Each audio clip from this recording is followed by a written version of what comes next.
మన పార్టీ పేరు చెప్పాలా? రెడీయా? టిఆర్ఎస్. జై తెలంగాణ! జై టిఆర్ఎస్! జై తెలంగాణ! జై తెలంగాణ! జై తెలంగాణ! తెలంగాణ రాష్ట్ర సేన! జై తెలంగాణ రాష్ట్ర సేన! జై తెలంగాణ రాష్ట్ర సేన! జై తెలంగాణ రాష్ట్ర సేన! కవితమ్మ గారి నాయకత్వం! కవితమ్మ గారి నాయకత్వం! కవితమ్మ గారి టిఆర్ఎస్ పార్టీ బలోపేతానికి పనిచేసిన వ్యక్తినే నేను కూడా. ఆనాటి కేసీఆర్ వేరు, ఇప్పటి కేసీఆర్ వేరు.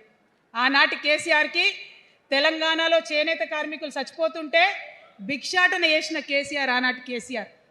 ఇయాలటి కేసీఆర్ మారిన మనిషి, మనిషి, మన మనిషి కాదు. ఏమైంది ఇయాలటి కేసీఆర్కి? హైడ్రాల ఇల్లు కూలిపోతుంటే అరుస్తున్నారు, అన్నా ఎక్కడున్నావు రా. వచ్చిండ్రా? రాలే. వెలుగుమట్ల ఇల్లు కూలితే వచ్చిండ్రా? రైతులకు వర్ష బీభత్సమై మొత్తం పొలాలు మునిగిపోతే వచ్చిండ్రా? చేవెళ్ళ దగ్గర బస్ యాక్సిడెంట్ అయితే వచ్చిండ్రా?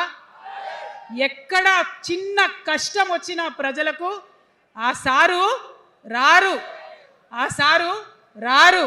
ఎందుకంటే ఆయన మారిన మనిషి, మనిషి, గుంటనెక్కల తోడేళ్ల చేతిలో ఖైదీ అయినటువంటి మనిషి, మన మనిషి కాదు. బాధతో, దుఃఖంతో, ఆవేదనతో చెప్తున్న మాట, సంతోషంతో చెప్తలేని ఈ మాట నేను. అట్లాంటి కేసీఆర్ ఎట్లా ఉండే ఒకప్పుడు? అదే ఆర్డీఎస్ అంతా పాదయాత్ర చేసి నా తెలంగాణకు నీళ్లు కావాలని అడిగినారు. ఇవాళ మరి 10 ఏళ్ళ అధికారం ఉంటే పాలమూరు రంగారెడ్డి ప్రాజెక్టు కోసం 10 ఏళ్లలో ముందుకు పోతలేదంటే, ఎవరన్నా తెలంగాణ పట్ల ప్రేమ ఉంటే, పాలమూరు పట్ల ప్రేమ ఉంటే, కృష్ణా నీళ్లు వాడుకోవాలంటే మన కేసీఆర్ అయి ఉంటే ఆ పాలమూరు రంగారెడ్డి ప్రాజెక్ట్ కాడ కుర్చేసుకొని అది కట్టిస్తుండే. ఏం చేసినారు మారిన కేసీఆర్ గారు? పంజాబ్కి పోయినరు, గుజరాత్కి పోయినరు, బీహార్కి పోయినరు. మేము మొత్తం రాష్ట్రంలో పీక్ కట్టలు కట్టం, నేషనల్ పార్టీ పెడతామని పోయినరు తప్పితే తెలంగాణ ప్రజలను పట్టించుకోలేదు. పట్టించుకుని ఉంటే, కేంద్రంతో గొడవ పెట్టుకోకుండా ఉంటే ఇవాళ పాలమూరు రంగారెడ్డి పారకపోతుండేనా? నేను అడుగుతా ఉన్నా స్ట్రేట్గా. ఇన్ని రోజులు నేను ఎన్ని మాటలు మాట్లాడినా బీఆర్ఎస్ పార్టీ నాయకులు ఒక్కరు కూడా బయటకు వస్తలేరు, సమాధానం చెప్తలేరు.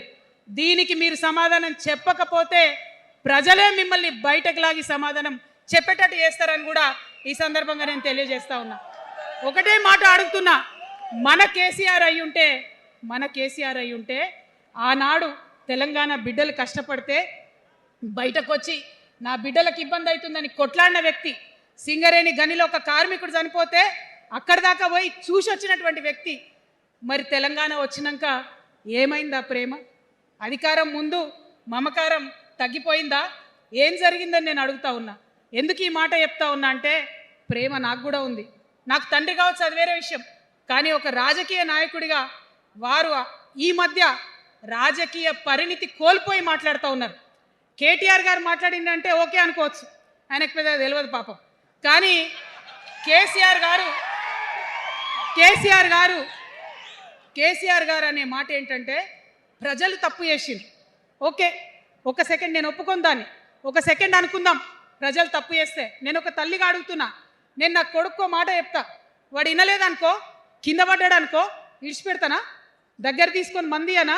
ఓకే, ప్రజలు తప్పు చేసిర్రు అనుకోండి, మీకు అధికారం ఇవ్వలేదు అనుకోండి, ఒక కర్కోటకుడి పాలన నడుస్తుంది అలా తెలంగాణలో. ఇబ్బంది పడుతున్నారు ప్రజలు, గోసపడుతున్నారు, ఏడుస్తున్నారు. ఇండ్లు అన్నీ ఉండి ఇండ్లు గూలగొడుతుంటే, అర్ధరాత్రి ఇంటి మీదకి వచ్చి ఇండ్లు గూలగొడుతుంటే ఆదుకోవాల్సిన అమ్మలాంటి మన పాత కేసీఆర్ ఏడి? ఎక్కడున్నాడు? ఇది మనం అడగాల్సింది. అందుకోసమే నేను ఈ నిర్ణయం తీసుకున్నది. నన్ను పార్టీలోంచి బయటకేస్తే నేను వెంటనే పార్టీ పెట్టలే. ఆనాడు కూడా చెప్పిన, నేను ఆలోచన చేస్తున్నా, మారతారేమో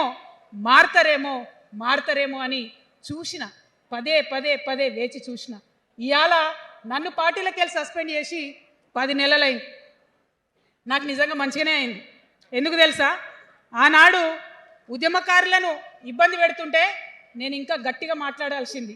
మాట్లాడలేదు. ఆనాడు మీకు జరిగింది, ఇవాళ నాకు జరిగింది. కొత్త ఏం లేదు.